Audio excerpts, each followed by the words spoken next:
കൂടുതൽ വാർത്തകളും വീഡിയോകളും കാണാൻ ഈ ചാനൽ സബ്സ്ക്രൈബ് ചെയ്യുക. കൂടെ ബെൽ ബട്ടൺ അമർത്തുക. നമസ്കാരം. ഏഷ്യാനെറ്റ് ടിവിയുടെ എപ്പിസോഡിലേക്ക് എല്ലാ മനഃപ്രേക്ഷകർക്കും സ്നേഹം നിറഞ്ഞ ഹൃദയം നിറഞ്ഞ സ്വാഗതം. ഇന്നത്തെ വിഷയം എന്ന് വെച്ച് കഴിഞ്ഞാൽ കാക്ക ഓരോ ദിക്കിലേക്ക് ഇരുന്ന് കരഞ്ഞാനുള്ള ഫലമാണ് ഇന്നത്തെ വിഷയം. നമുക്ക് കാക്ക കൂട് കൂട്ടിയാൽ ഒക്കെയുള്ള ഫലങ്ങളൊക്കെ നമ്മൾ പറഞ്ഞിട്ടുണ്ട്. നമ്മൾ ആ കാക്കയുടെ കാര്യം പല എപ്പിസോഡുകളിൽ നമ്മൾ പറഞ്ഞ് ഒരുപാട് ആൾക്കാർക്ക് അനുഭവത്തിൽ വന്നതായിട്ടൊക്കെ നമുക്ക് കമൻറ്റ് ബോക്സിലൊക്കെ കാണുകയുണ്ടായി. അപ്പം ഒരാൾ നമുക്ക് കമൻറ്റ് ബോക്സിൽ നമുക്ക് ചോദിച്ചതാണ്, കാക്കയുടെ വാല് ഓരോ ദിക്കിലേക്ക് ഇരിക്കുന്നതനുസരിച്ച്, അല്ലെങ്കിൽ കാക്ക ഓരോ ദിക്കിരുന്ന് കരഞ്ഞു കഴിഞ്ഞാൽ, അല്ലെ ഒരു ദിക്കിലേക്ക് നോക്കി കരഞ്ഞു കഴിഞ്ഞാൽ നമുക്ക് എന്താണ് അതിൻ്റെ ഫലം എന്ന് പറഞ്ഞു. അപ്പം ഇങ്ങനെയുള്ള ഒരുപാട് കാര്യങ്ങൾ നമ്മുടെ ഗ്രന്ഥങ്ങളിൽ ഉണ്ട്. പഴയ കാലത്തൊക്കെ എന്ന് വെച്ച് കഴിഞ്ഞാൽ നളന്ദ, തക്ഷശില പോലുള്ള പഴയ സർവകലാശാലകളിലൊക്കെ ഇതിനെപ്പറ്റിയുള്ള ഗ്രന്ഥങ്ങൾ പലതും ഉണ്ടായിരുന്നു. അന്ന് ടിപ്പു സുൽത്താൻ്റെയൊക്കെ പടയോട്ട കാലത്ത് നിങ്ങളൊക്കെ പഠിച്ചിട്ടുണ്ടാവും. ഒരുപാട് ഗ്രന്ഥങ്ങളൊക്കെ തീയിട്ട് നശിപ്പിച്ച് അത് വളരെ വർഷങ്ങളെടുത്തുന്നതായിരുന്നു തീ അണയാൻ തന്നെ. അപ്പം എത്രത്തോളം ഗ്രന്ഥങ്ങൾ ഉണ്ടായിരുന്നു, എത്രത്തോളം ഗ്രന്ഥങ്ങൾ നശിപ്പിച്ചു എന്ന് നമുക്ക് കണക്കാക്കാം. അപ്പം അങ്ങനെയുള്ള പല ബൃഹത്തായ ഗ്രന്ഥങ്ങൾ നമ്മുടെ ഇല്ലങ്ങളിലും ഉണ്ട്. അതിലൊക്കെ കാണുന്ന പല ഫലങ്ങളുമാണ് നമ്മളിവിടെ പറയുന്നത്. അപ്പം ഇത് ഞാനിപ്പോൾ ഇന്ന് ഈ ഫലം ഇട്ടു, 2 ദിവസം കഴിയുന്ന ഉടനെ തന്നെ വേറെ ഓരോരുത്തരും ഇത് ഷെയർ ചെയ്ത് പോകുന്നുണ്ട്. അതുകൂടാതെ നമ്മുടെ കോപ്പി അടിച്ചിടുന്നവരുണ്ട്. എന്തായാലും അറിവല്ലേ, അറിവ് കൊടുക്കും തോറുവേ വളരുകയുള്ളൂ, അത് ആൾക്കാർക്ക് കൈകളിലേക്ക് എത്തുകയുള്ളൂ. നമുക്ക് എന്തായാലും ഈ ഒരു വിഷയത്തിലേക്ക് കടക്കാം.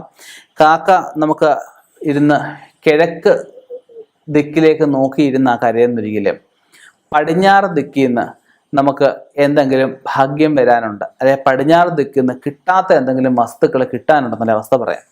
ഒരു തെക്ക് ഭാഗത്തേക്ക് നോക്കിയിരുന്ന് വടക്കോട്ട് വാലായിട്ട് ഇരിക്കത്തുള്ളൂ.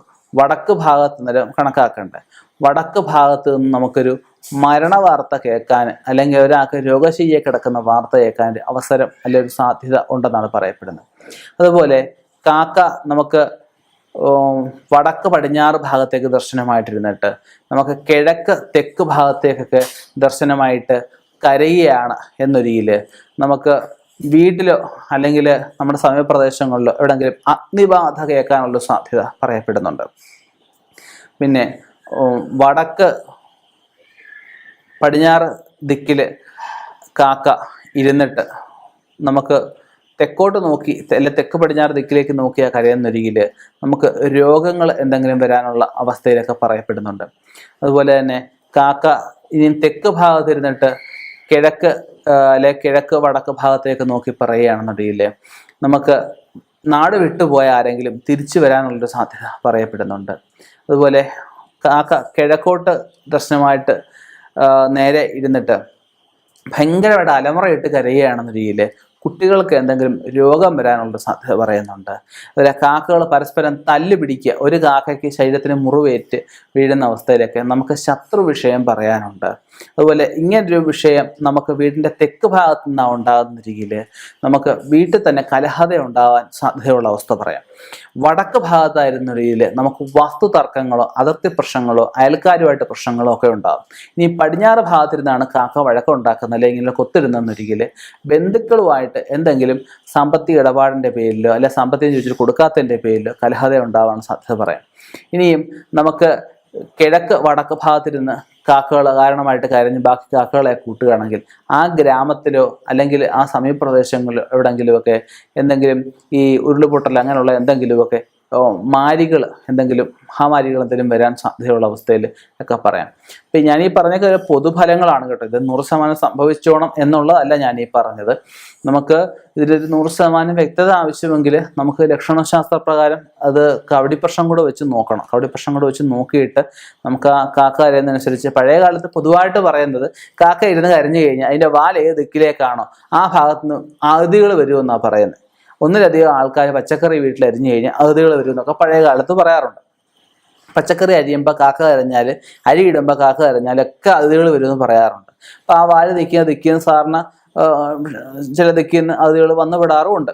അപ്പം ഇത് ഓരോ ദിക്കിലും ഇരുന്ന് കരഞ്ഞു കഴിഞ്ഞാൽ ഓരോ ഫലങ്ങളുണ്ട്. അപ്പം അത് ഞാൻ വിശദമായിട്ട് പറഞ്ഞു തന്നു എന്നുള്ളതേ ഉള്ളൂ. അതുപോലെ ജലകോണിലേക്ക്, അതായത് തെക്ക് പടിഞ്ഞാറ് മൂലക്കത്തേക്ക് ദർശനമായിട്ട് കാക്ക ഇരുന്ന് കരയും. അപ്പം വാലാണെങ്കിൽ വടക്ക് കിഴക്ക് ദിക്കിലേക്ക് വരും. അപ്പം അതൊക്കെ ഇരുന്ന് ജലജന്യ രോഗങ്ങളൊക്കെ ഉണ്ടാവാൻ സാധ്യതയുണ്ട്. അപ്പം ആ വെള്ളമൊക്കെ തിളപ്പിച്ച് അരച്ച് കുടിക്കുക, അതൊക്കെ ഞങ്ങളുള്ള ശ്രദ്ധിക്കുക. ചെറിയ അസുഖങ്ങൾ പോലും തൃണവൽക്കരിക്കരുതെന്നൊക്കെയാണ് അതുകൊണ്ട് ഉദ്ദേശിക്കുന്നത്. അപ്പം അങ്ങനെ ഈ കാക്ക നമുക്ക് പറയാതെ പറഞ്ഞു തരുന്ന കാര്യങ്ങൾ നമുക്കതിന് സംസാരിക്കാൻ പറ്റില്ല. അത് പറയുന്ന കാര്യങ്ങൾ നമ്മളല്ലേ കരഞ്ഞ് നമുക്ക് പറയാൻ പറ്റാത്ത കാര്യങ്ങൾ അതിന് പറയാം. ഇപ്പോൾ പക്ഷികളുടെ ഭാഷയൊക്കെ അറിയാവുന്ന മൃഗസ്നേഹികളൊക്കെ ഉണ്ട്. അവർക്കൊക്കെ ഇങ്ങനെയുള്ള കാര്യങ്ങളൊക്കെ ട്രാൻസ്ലേറ്റ് ചെയ്ത് പറയാൻ പറ്റും. അപ്പം അതൊക്കെ ആ ലക്ഷണശാസ്ത്ര പ്രകാരവും നമ്മൾ നോക്കിക്കഴിഞ്ഞ് കഴിഞ്ഞാൽ ഇങ്ങനെയുള്ള വലിയ ആപത്തുകളെ വരെ നമുക്ക് തടയാൻ കഴിയും. നമുക്ക് ചില ലക്ഷണങ്ങൾ, അതായത് ഈ സുനാമി ഉള്ള കാര്യങ്ങളൊക്കെ പണ്ട് വന്നപ്പോഴേ ഒരു ജീവികൾ കടൽ തീരത്ത് ഇഷ്ടം പോലെ കാക്കയും മറ്റു കാര്യങ്ങളും ഒക്കെ ഉണ്ട്. ഒന്നും മരണപ്പെട്ടായിട്ട് പറഞ്ഞത് എന്താ, ഇവർക്കാണെങ്കിൽ വരാൻ പോകുന്ന ആപത്തിനെ മുൻകൂട്ടി തിരിച്ചറിയാനുള്ള ഒരു കഴിവ് ഇങ്ങനെയുള്ള മിണ്ടാപ്രാണികൾക്കുണ്ട്. അവർക്ക് കുറച്ചുകൂടെ അല്പം ഒരു ദൈവാധീനം ഈശ്വരൻ കൊടുത്തിട്ടുണ്ട്. അത് നമ്മൾ മനസ്സിലാക്കുമ്പോഴാണ് നമുക്ക് ആ ഒരു ആപത്ത് ഒഴിഞ്ഞു പോവുകയും ഈശ്വരാധീനം കൊണ്ട് നമുക്ക് ആപത്ത് ഒഴിഞ്ഞു പോവുകയും യശസ്സ് ഉണ്ടാകുകയും ചെയ്യുന്നു. അപ്പോൾ ഇനിയും ഇതുപോലുള്ള വിഷയമായിട്ട് കണ്ടുമുട്ടാം. നിർത്തുന്നു. നന്ദി, നമസ്കാരം.